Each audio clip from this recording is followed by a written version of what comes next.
film starts off with a present-day story of a Taiwanese man called Pin Sui.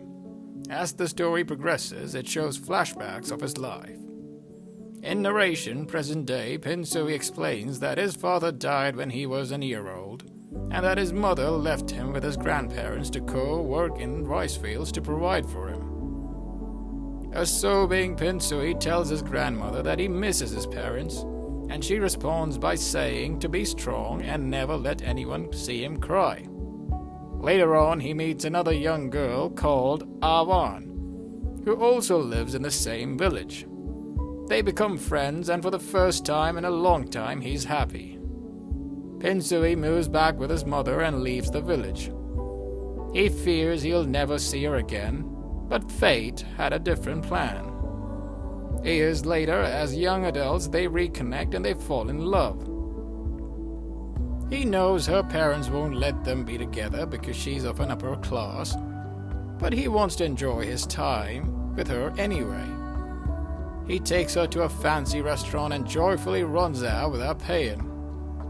Awan wants to see his place, but he never lets her come over as he sarcastically tells her that it's too fancy and you won't like it. He returns home to the small apartment he shares with his mother, Mingwa. Pin Sui works with his mother in a factory owned by a man called Lee. He tells Pin Sui he knows he has an interest to go to America. He mentions his daughter Zenzen and that they are looking for someone, and sets them up on a date. They have little to talk about and have no chemistry. His date with Zenzen makes him late to meet Awan. The two have sex in the wood next to a quiet stream of a river under a starry night. He lies to her about where he's been, though she is concerned. To avoid the topic, he finally brings her to see his apartment. As he sees his mother struggling in the factory, he goes to Lee and agrees to marry his daughter for the opportunity to go to America and lead a better life, providing for his mother. As his car leaves for the airport, he thinks he sees Awan out of the window. In America, they adjust to life uncomfortably. Pin Sui works at a grocery, mopping floors day after day. Zenzen is very lonely, and finally makes a friends with another Taiwanese woman she met at the laundromat. She tells her that her relationship with Pin Sui is not great and they have nothing in common. Pin Sui calls his mother and asks her to come live with them in America, but she has no interest in moving to a place where she knows no one and can't speak the language. Zenzen tells him she wants to get a teaching credential to work, but he's not supportive, getting angry that dinner isn't ready when he gets home. Her friend supports her in doing so anyway, but she soon discovers she is pregnant and abandons that. Pin Sui and Zenzen grow older and have kids, including a daughter, Angela. When the kids are grown, Zenzen tells him she's leaving him and divorcing him. He doesn't understand why, since he gave her a house, a car, and she says she never cared about any of that and that he treats her like a servant. He says he worked all day and she says she raised the kids all by herself.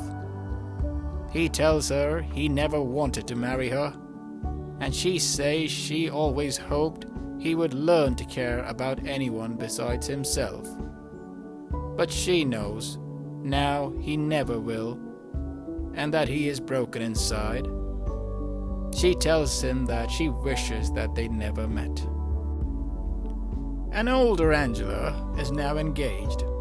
He tells her he is concerned that her fiancé Eric can't support her.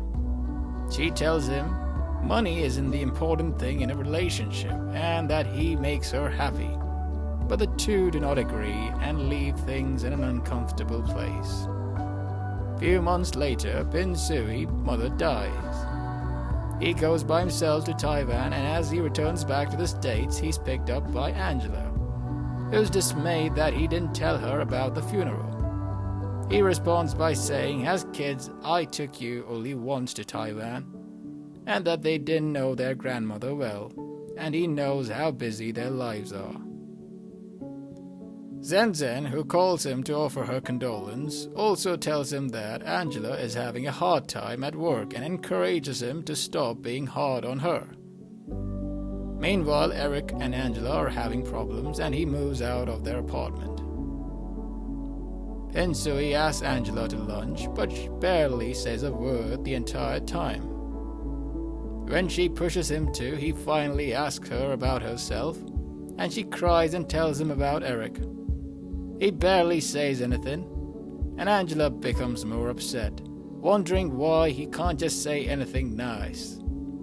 She tells him her whole life she never felt like he cared about her and has no idea how to talk to him. She suggests it might be easier to just stop trying and leaves. Pinsui finds Awan later on Facebook and messages her. The two converse, and when Awan comes to New York, the two arrange to meet for dinner. He asks her if he really saw her out of the window the day he left, and she admits she did, but she couldn't bear seeing him go. She asks him why he didn't tell her he was leaving. He says it wouldn't have changed anything, and she says they will never know. She tells him that her husband just retired, and he tells her about Angela and how she works too much and is having a hard time.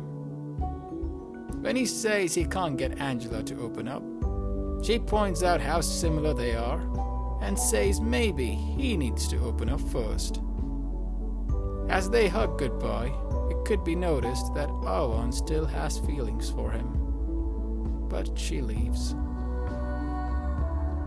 Angela has a party for Chinese New Year and invites her parents.